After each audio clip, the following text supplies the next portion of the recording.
Wii Sports Boxing was the first example of just how fun and exhausting playing a fighting game on the Wii can be.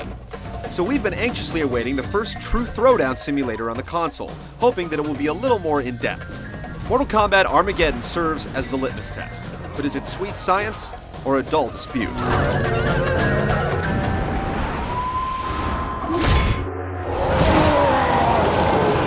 was foreseen that combatants would one day grow too powerful and too numerous. The stories in past Mortal Kombat games haven't exactly made a whole lot of sense, and things aren't any different here.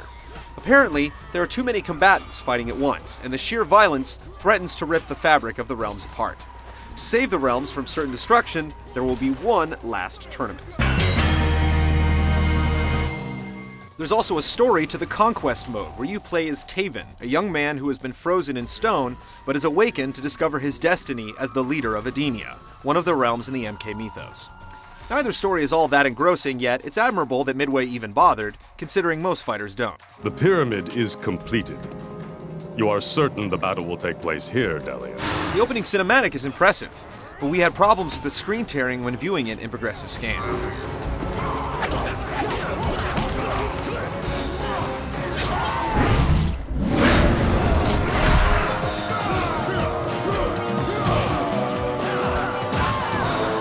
Midway has included every single combatant in the history of the franchise, delivering a game with more content than any other fighting game in existence.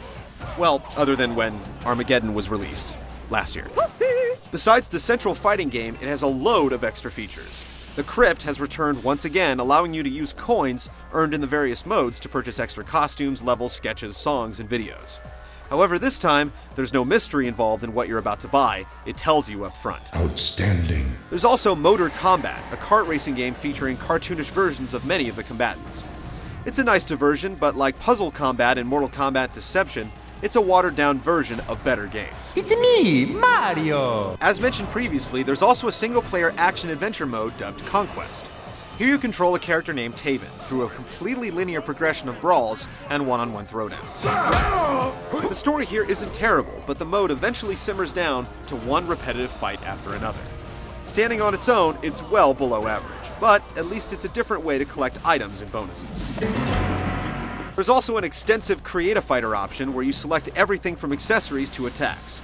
However, unlike the PlayStation 2 and Xbox versions, there's no online fighting to be found. If you're looking for a lot of meat on the bone in your fighters, Mortal Kombat Armageddon is one hearty meal, but the omission of online pugilism is disappointing.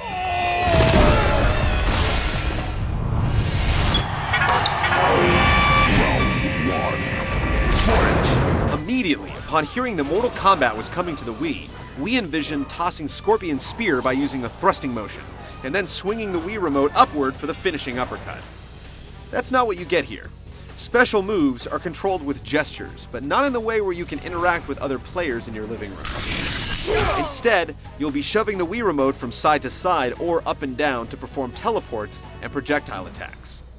It's the easy way out, and to make matters worse, they don't always register. For a game like Mortal Kombat, where split-second timing is everything, it's almost a deal-breaker. Sure, tossing spears and ripping the heads off foes could be tiring, but is there anything really wrong with that?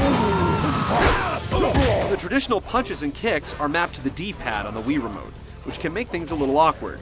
And overall, Mortal Kombat Armageddon is one of those games where the Wii gestures actually impede on the enjoyment of the game instead of increasing it. The good news is that you don't have to play with the Wii controls if you don't want to. You can instead use the classic controller or a GameCube controller, in which case it plays fine.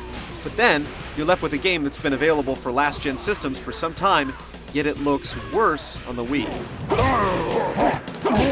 If you do play with an alternate controller or suffer through the Wii controls, you can look forward to the return of aerial combos and breakers, simplified fighting styles, and the same stiff memorization-focused combat that you've come to either love or hate.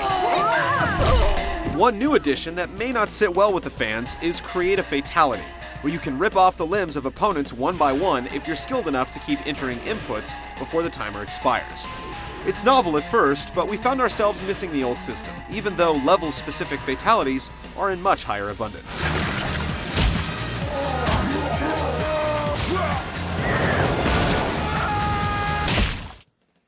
It's a shame that Midway hasn't been a little more ambitious with the Wii controls, allowing us to live out our childhood fantasies by actually performing moves we've been doing for years with button inputs. Even so, there is a solid old-school fighting game here underneath all the frills.